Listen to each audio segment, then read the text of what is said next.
ফুলের জীবন আর মানুষের জীবন ঠিক একই রকম, তাই না? যতক্ষণ ফুলের সৌন্দর্য থাকে, ফুলটা আমাদেরকে সুবাস দেয় বা আমাদের প্রয়োজনে লাগে, ততক্ষণই আমরা এটাকে ইউজ করি, ছবি তুলি, কত কী আহ্লাদে আধখানা করে রাখি। আর যখনই এটার প্রয়োজন ফুরিয়ে যায়, এটা নষ্ট হয়ে যায় বা চুপসে যায়, আছে না, অনেক রকমই হয়। ফুল তো আর চিরজীবন থাকে না, মানুষও তেমন। ফুলের মতো যখন মানুষও নিষ্প্রাণ হয়ে যায়, তখন আমাদের মানুষেরও প্রয়োজন ফুরিয়ে যায়, তখন আমরাও এভাবে ফেলে দেওয়ার পাত্র হয়ে যায়। সো হ্যালো এভরিওয়ান, আসসালামু আলাইকুম। আমি সঞ্জিতা বলছি চিটাগং থেকে। কেমন আছেন আপনারা সবাই? আশা করছি ভালো আছেন।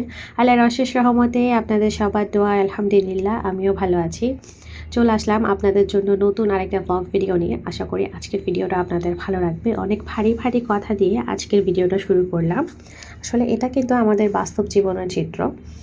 আমরা যতই বলি না কেন আমরা নিজেরা পারফেক্ট বা সব কিছুর জন্যই আমরা পারদর্শী, কিন্তু দিন শেষে আমরা সেই ফুলেরই মতো। প্রত্যেকটা মানুষ, প্রত্যেকটা প্রাণী, যখনই আপনি কাউকে ওর প্রয়োজন মোতাবেক সার্ভিস দিতে পারবেন, আপনি ততক্ষণই ভালো।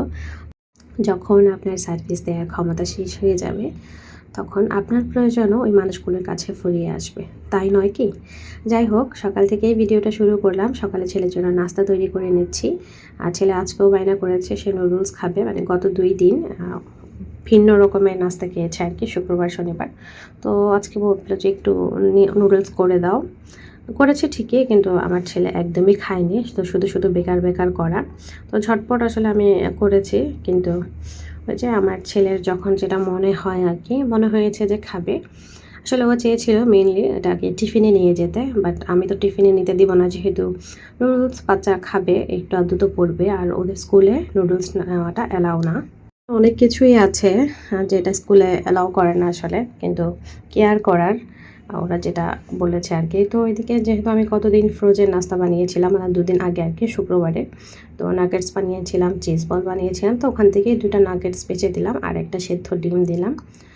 নাগেটসগুলো খাবে, বাট ডিমটা খাবে কিনা আমি জানি না। তারপরও অনেক বুঝিয়ে সুঝিয়ে বাবা সোনা বলে বলে বললাম যে যেন টিফিনটা শেষ হয়ে আসে, প্রয়োজনে একটু বন্ধুদের সাথে শেয়ার করিও, সবার সাথে মিলেমিশে খেও।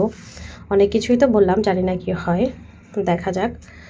আমার ছেলে আবার মানে খুব চুজি আর কি, মানে হয় না যে ওর মানে একদম ভালো লাগলে ও কাউকে সেই জিনিসটা দিবে, না হয় সে দেয় না। ওর ব্যাগটা ওকে আসলে আমি গোছাতে বলছিলাম, কিন্তু সে একদমই গোছাতে চাচ্ছিল না। অনেক রিকোয়েস্ট করে ওকে একটু একটু করে শেখাচ্ছি, যাতে আমি যখন তাড়াহুড়ায় থাকবো বা আমি কোনো কাজে ব্যস্ত থাকবো, যাতে ও সেটা করতে পারে। যাই হোক, মাশাল্লাহ আমার ছেলেকে কিন্তু খুব কিউট লাগছে স্কুল ড্রেসে। তো আপনারা কেউ মাশাল্লাহ বলতে ভুলবেন না। ও রেডি করিয়ে এখন চলে যাচ্ছে স্কুলে। তো গ্লাসটা পরাতে ভুলে গিয়েছিলাম, আবার গ্লাসটা পরিয়ে নিলাম, কারণ ও যেহেতু একটু চোখের প্রবলেম আছে, স্কুলে যদি লিখতেই না পারে তাহলে স্কুলে গিয়ে লাভ কি। যাই হোক, বাসায় থেকে বেরিয়ে পড়লাম, এখন রিকশায় উঠে পড়লাম। আর প্রতিবারের মতো আমার ছেলের মুড আলহামদুলিল্লাহ ভালোই আছে। স্কুলে যাওয়ার সময় বেশিরভাগ সময় মানে ওর মুডটা খুবই ভালো থাকে, হ্যাপি থাকে, বাট আসার সময় একটু আপসেট হয়ে যায়।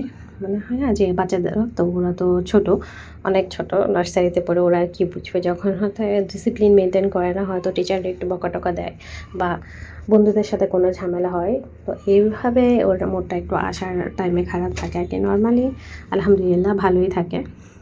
যাই হোক, মোটামুটি জ্যামই ছিল আজকে রাস্তায়, তো তারপরেও স্মুথলি আসতে পেরেছি। মানে জ্যামগুলো আসলে মানে অত বেশি স্থায়ী ছিল না আর কি, জাস্ট কয়েক মিনিট। তো ভালোভাবেই আসতে পেরেছি, আর বিশেষ করে একটু আর্লি বেরিয়েছি আজকে। আমি 11টা 20-এ বেরিয়েছি, যাতে আমি পারফেক্ট টাইমে আসতে পারি, মানে এসে প্রয়োজনে আমি 5 মিনিট দাঁড়িয়ে থাকবো, ওইটা ভেবে আজকে বেরিয়েছি। নর্মালি যখন আমি 35 বা 40-এ মানে বাসা থেকে বের হই আর কি, তখন আস্তে আস্তে অনেক বেশি সময় লেগে যায়, আর তখন আসলে ওই সময়টা জ্যামও থাকে বেশি, তো লেটও হয়ে যায়। স্কুলে ঢুকতে ঢুকতে একদম কারায় কারায় হয়ে যায়, তো কী আর করার আর কি। যাই হোক, প্রায় 3 থেকে 3.5 ঘন্টা বসে এখন ছেলেকে নিয়ে যাচ্ছি বাসায়। ছুটি হয়ে গিয়েছে। প্রথমে ভেবেছিলাম যে বাসায় চলে আসবো দিয়ে, তারপর শরীরটা একদমই ভালো লাগছিল না, মনে হচ্ছিল যে যদি আমি যাই আমি হয়তো আর বাচ্চাকে নিতে আসতে পারবো না। তো সেজন্য একটু কষ্ট করে বসলাম, বাট পরে আলহামদুলিল্লাহ ওয়েদারটা একটু ঠিক হওয়ার কারণে ভালোই লাগলো। আর এই যে প্রতিদিনের মতো আজকে আমার ছেলের মুডটা অফ, মানে নর্মালি যেটা হয় আর কি যাওয়ার সময়। আসলে আজকে তেমন কিছু একটা হয়নি, বাট টায়ার্ড, যার কারণে মানে সে ভিডিও করছে না। মানে হয় না, বাচ্চা মানুষ তো আসলে এক এক সময় এক এক রকম হয়। তো আমি আসলে ওকে প্রেশার দিই না, যতটুকু ওকে ইন্সপায়ার করা যায় ততটুকুই করি। আর বিশেষ করে ওর মনোযোগ ছিল হচ্ছে পতাকায়, মানে ঈদে মিলাদুন্নবীর জন্য যে পতাকাগুলো লাগানো হয়েছে, ব্যানারগুলো লাগানো হয়েছে, ও বারবারই আমাকে জিজ্ঞাসা করছিল এটা কি ওইটা কি।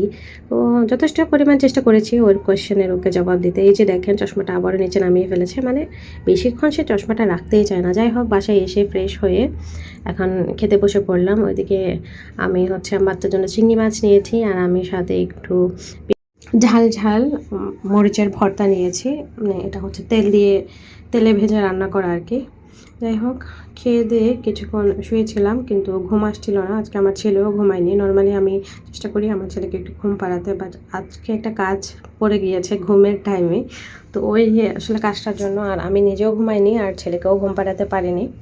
যাই হোক, নামাজ পড়ে নিলাম। নামাজ পড়ে এখন আসলাম একটু গাছে পানি দিতে। উপর থেকে মোটামুটি ফোঁটা ফোঁটা বৃষ্টি পড়ছে ঠিকই, কিন্তু হয় না যে মাটি ভিজছে না ভালো করে, তো এরকম বৃষ্টি পড়ছে।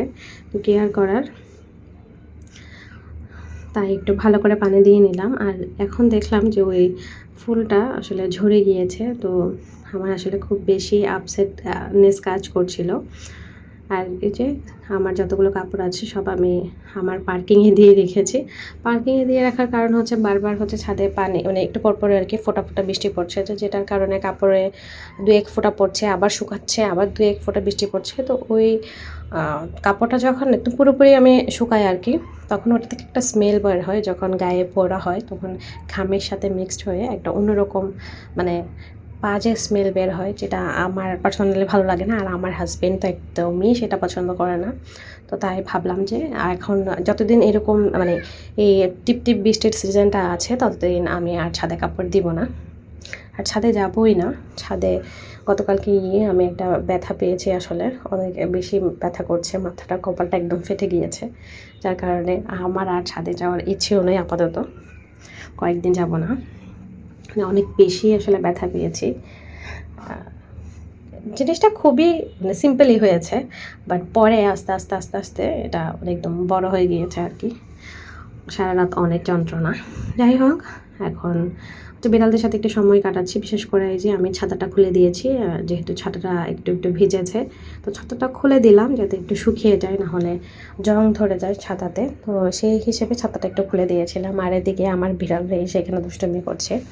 তো ওদের সাথে 2-1 মিনিট আসলে বসে খেলা করলাম। তারপর ভাবলাম যে না, আমার অনেক কাজ আছে, কাজগুলো আগে শেষ করতে হবে। তো তাই কিচেনে চলে এলাম। তো বায়োটিন যে লাড্ডুটা বানিয়েছিলাম, তো ওই লাড্ডুটা আসলে শেষ হয়ে গিয়েছিল। বাকিটা আমি ডিপে সংরক্ষণ করে রেখেছিলাম। মানে হয় না, নর্মালি 5-6টা করে আমি নর্মালে রাখি, 5-6 দিন পর পর আবার নর্মালেরগুলো শেষ হলে আবার ফ্রিজ থেকে আর কি বাকিগুলো নামিয়ে রাখি। এভাবে করে খাচ্ছি আলহামদুলিল্লাহ। মোটামুটি আমি প্রায় 1.5 থেকে 2 কেজির মতো বায়োটিন লাড্ডু বানিয়েছিলাম। তো আর কয়েকটাই আছে, মোটামুটি খাওয়া হয়েছে। এতদিনে শেষ হয়ে যেত, মাঝখানে কয়েকটা দিন গ্যাপ গিয়েছিল, যার কারণে কয়েকটা রয়ে গিয়েছে। যাই হোক, মনে করে আজকে নামিয়ে নিলাম যাতে কালকে থেকে আবার কন্টিনিউ করতে পারি। আর এদিকে ফ্রোজেন যে নাস্তাগুলো বানিয়েছিলাম, মাশাল্লাহ আমাদের বাসায় যেহেতু আমরা অনেক মানুষ, তো মোটামুটি বেশ খানিকটা খাওয়া হয়ে গিয়েছে। আর আমার ছেলে যাতে 2-3 দিন স্কুলে নিয়ে যেতে পারে টিফিনে, তো ওই রকম করে রেখেছি আর কি। বাকিগুলো আমরা সবাই মিলে খেয়ে নিয়েছি সন্ধ্যার নাস্তায়। তো চিকেন বল রেখেছিলাম 4টা, আর নাগেটস রেখেছিলাম প্রায় 8 থেকে 10টার মতো। তো আজকে তো ওকে টিফিনে ভেজে দিলাম, আর বাকিগুলো এখন আমি একটা বক্সে ভরে রেখে দিচ্ছি, যেহেতু আমি এগুলো প্লেটেই রেখেছিলাম। তো বক্স থেকে যখন ও চাইবে টিফিনে নিয়ে যেতে আর কি, চাইবে বলতে কি আমার ছেলে এখন প্রতিদিন এগুলোই নিয়ে যাবে, মানে যতদিন না শেষ হবে। আর ও একটু নাগেটস, চিকেন বল এগুলো একটু খুব বেশি পছন্দ করে। আসলে সব বাচ্চারাই চিকেনের যে কোনো আইটেম বাচ্চারা খুব বেশি পছন্দ করে আমি দেখলাম। যাই হোক, সব কিছু ভরে আমি ফ্রিজে রেখে দিয়েছি। আর এদিকে সকালে যেহেতু আপনাদের ভাই অনেক আগে চলে গিয়েছিল, তো আমি একা একাই নাস্তা করেছি। তো নর্মালি একটা সিঙ্গারাই খেয়েছি, তো এত কিছু হয়নি। একটা 4 কাপ আর একটা বাটি, মা ছেলে দুজনে মিলে নাস্তা করেছি আর কি। আহামরি হবে আপনার ভাইয়া থাকলে তখন হয় যে একটু পরোটা টরোটা খাই বা রুটি, মানে একটু ভারী নাস্তা করা হয়। নর্মালি আপনার ভাইয়া না থাকলে আমি যেমন তেমন একটা নাস্তা করিনি। তো তাই ওই কাপটা আসলে রুমেই রেখে দিয়ে চলে গিয়েছিলাম, মানে তাড়াহুড়ো করছিলাম আর কি। তো সকালবেলাটা আসলে অনেক বেশি তাড়াহুড়া থাকে। তো দেখলাম একটু সিঙ্কটা ময়লা হয়ে আছে। তো আমার কেন জানি সিঙ্কটা নোংরা হয়ে থাকলে ভালো লাগে না, মানে কিছু না থাকুক তারপরেও যেন ক্লিন থাকে আর কি। তো একটু সিঙ্কটাকে ক্লিন করে নিলাম। এখন বিড়ালদের খাবারটা একটু নামিয়ে রাখবো, মানে গতকালকে মুরগি আনা হয়েছিল, তো মুরগিটা একটু ভিজিয়ে রাখবো যাতে রাত হতে হতে ভালো করে বরফটা মানে ছেড়ে যায় আর কি। কেন জানি আসলে আজকে কথাগুলো আটকে আটকে যাচ্ছে, কিছু বুঝতে পারছি না, হয়তো শরীরটা ভালো লাগছে না তাই। আর এদিকে হচ্ছে যে নাস্তা বানিয়েছিলাম আর কি, প্লেটগুলো ছিল সেগুলো একটু হালকা করে ধুয়ে নিলাম। এগুলো আসলে পরিষ্কারই ছিল, জাস্ট আমি ফ্রোজেন হওয়ার জন্য এভাবে বাটিতে করে রেখেছি যাতে একটু তাড়াতাড়ি ফ্রোজেন হয়ে যায়। আর এদিকে বিড়ালদের খাবারটাও বসিয়ে দিচ্ছি যাতে ওদেরকে সন্ধ্যায় সাথে সাথে খাবারটা দিয়ে দিতে পারি। তো মুরগি ছিল, মিষ্টি কুমড়া ছিল না। মিষ্টি কুমড়া 3 পিস ছিল, তো ভাবলাম যে ওটা যেহেতু আলহামদুলিল্লাহ 6-7 জন আছে, 3 পিস মিষ্টি কুমড়া ওদের হবে না। তো তাই একটু মিষ্টি কুমড়া দিয়ে খাবারটা একটু গরম করতে, মানে সেদ্ধ করতে বসিয়ে দিলাম। এদিকে আমার ছেলে হচ্ছে এই গানটা এনেছিল শুক্রবারে ওর বাবার সাথে। সে আমাকে বারবার বলছে আমি যাতে একটু ভিডিওতে দেখাই। তো ভিডিওতে দেখাচ্ছিলাম ঠিকই, কিন্তু আমি অন করার সাথে সাথে সে আমার হাত থেকে নিয়ে নিয়েছে। আর এদিকে আমার বিড়ালরা ভেবেছে আমি কি না কি করছি। তো সবগুলো চলে এসেছে আমার সাথে, দেখেন মাশাল্লাহ মাশাল্লাহ আমার সাঙ্গু পাঙ্গুগুলা একটু ডাকলেই হয়, সব একসাথে চলে আসে। যাই হোক, দেখতে দেখতে ভিডিওর শেষ পর্যায়ে চলে এলাম। আমি জানি না আজকে আমার এই ভিডিওটা আপনাদের কাছে কেমন লাগলো। আমি জানি আমি আসলে অনেক বেশি অগোছালো হয়ে গিয়েছি, মানে আজকের ভিডিওটা তো একদমই অগোছালো। যাই হোক, দেখতে দেখতে ভিডিও শেষ পর্যায়ে চলে এলাম। আমার আজকের ভিডিওটা আপনাদের কাছে কেমন লাগলো অবশ্যই একটা লাইক কমেন্ট করে জানাতে ভুলবেন না। আমার চ্যানেলে নতুন হয়ে থাকলে আমার চ্যানেলটা সাবস্ক্রাইব করে আমার পাশেই থাকবেন। আজকের মতো এখান থেকে বিদায় নিচ্ছি। আল্লাহ হাফেজ, আসসালামু আলাইকুম।